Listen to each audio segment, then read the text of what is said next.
everybody, what's up? Killjoy Jake here, and instead of having friends, I have horror movies. Today we're going to be reviewing Fear Street Part 2, 1978, which just dropped on Netflix, so make sure to check that out before you get into this video. Now before I get into this review, I'm gonna need y'all to like this video and subscribe for more horror content. Also, please consider supporting me on Patreon for an extra video every week, and also you can listen to my podcast that way. Check that out by clicking on the link in the description below. Alrighty, now let's get into it. What's your favorite scary movie?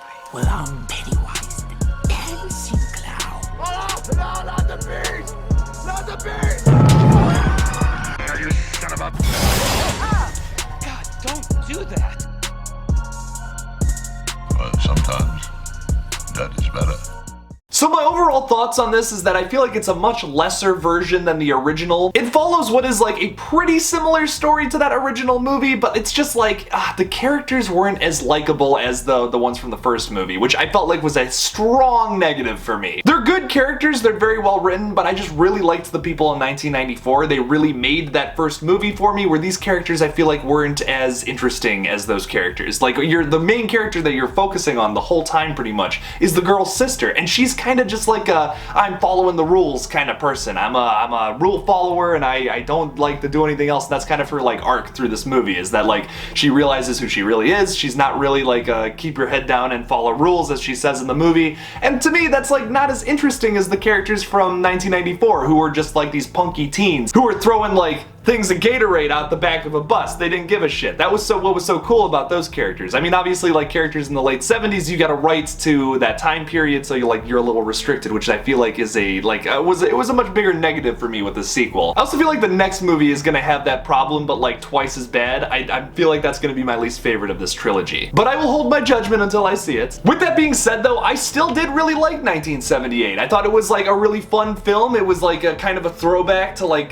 camp slashers, like Sleepaway Camp, Friday the 13th Part 2. Obviously the killer was a mock of Jason with the bag on his head, which is arguably my favorite version of Jason, not gonna lie. To get really nitpicky with some of the finer details though, I didn't love the score for this one either. Like the music was actually really good, and like according to the time, like we had a lot of cool 70s tracks, like Don't Fear the Reaper was one of them, Carry On My Wayward Son, that was really cool. But then like the actual score was trying to be like Harry Manfredini's like Friday the 13th score, and like maybe this is controversial, but I don't love the music from the Friday the 13th movies. I feel like they're a little like cliche and like over dramatic, especially in like the 80s when like you had like this like synthy sound in your horror films. They tried to go like with like this classic like doo doo doo kind of sound that's just like it sounds like 50s horror movie music, and it's so cheesy, and it's like, why is this in here? Like let's get something more bumping, you know? Like that Never Hike in the Snow by Womp Stomp, like that fan film,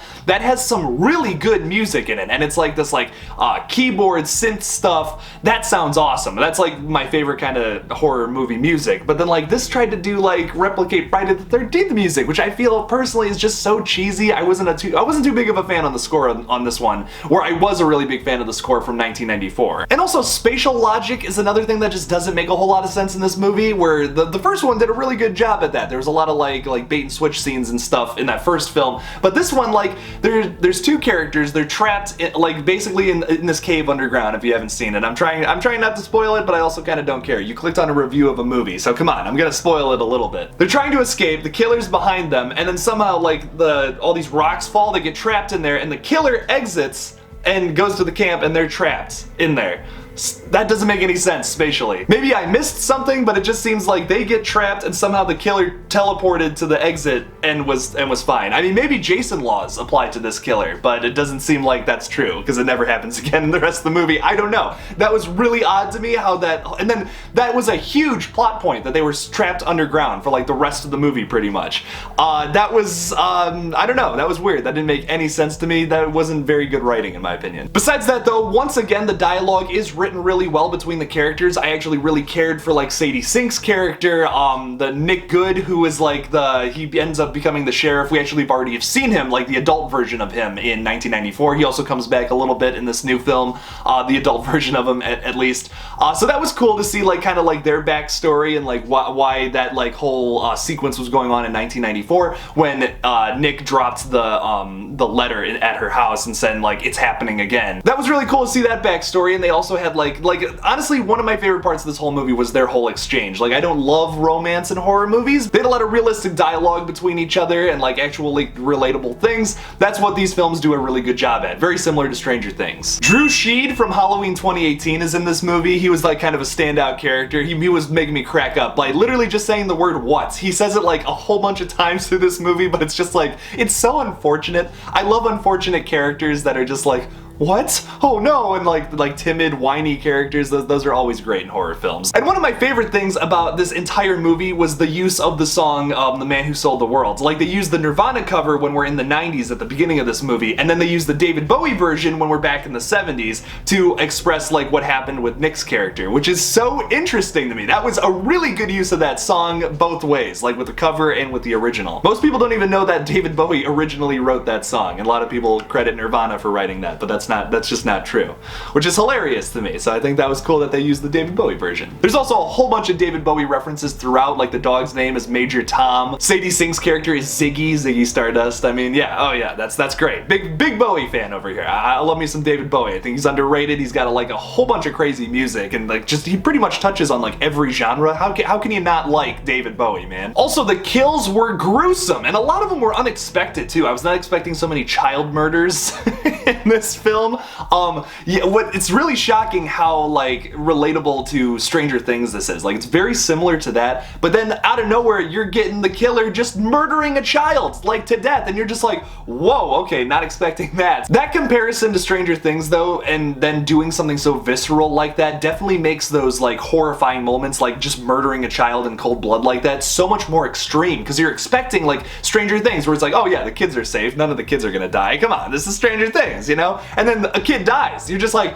whoa, holy crap, was not expecting that. It's a much more unexpected when you see like a kill like that, especially with being so similar to that style. Because like Stranger Things kind of has like this more like action adventure feel to it than it does like a horror vibe. But then like what's cool about this is you have like a really strong horror element on top of that like action adventure vibe that's going on throughout these movies. It makes the horror element much more unexpected and much more scarier, I think. And that's what I really like about this Fear Street series, even though I felt like 1978 was kind of a downgrade from the first entry. Overall, I did like 1978. I still think 1994 is my favorite throughout like this whole series. I don't know if I'm gonna like part 3. It looks like that they're bringing all the characters back to 1666 through some kind of like time travel or something. I don't know. It looks pretty whack. I don't know if I'm gonna like 1666, but of course I'm gonna check it out and review it for you guys. What did you guys think about Fear Street Part 2 1978 though? Leave me something about it in the comments below. Thank you all so much for watching my latest review. Don't forget to like this video and subscribe for more horror content. Follow me on Twitter, Instagram, and TikTok. Just look up Killjoy Jake and I'll come up. Check out my second channel, Movie Smoothie, where I talk about everything that isn't horror that I'm actually interested in. If I actually get around to seeing Black Widow, I'm probably gonna do a review on that. I'm currently reviewing all the new episodes of Rick and Morty, which probably the next episode I'm gonna probably be a day late because I'm getting back from a trip. I can't tell you what it is at the moment. It's kind of a secret project I'm working on. But that review will be coming out on season 5, episode 4 sometime soon on my second page. So make sure to check that out, subscribe, and hopefully you like all the videos over there. That'd be cool. Please consider supporting me on Patreon too if you want to see more videos like this. You can check that out by clicking on the link in the description below. And as always, don't forget to kill it out there, y'all.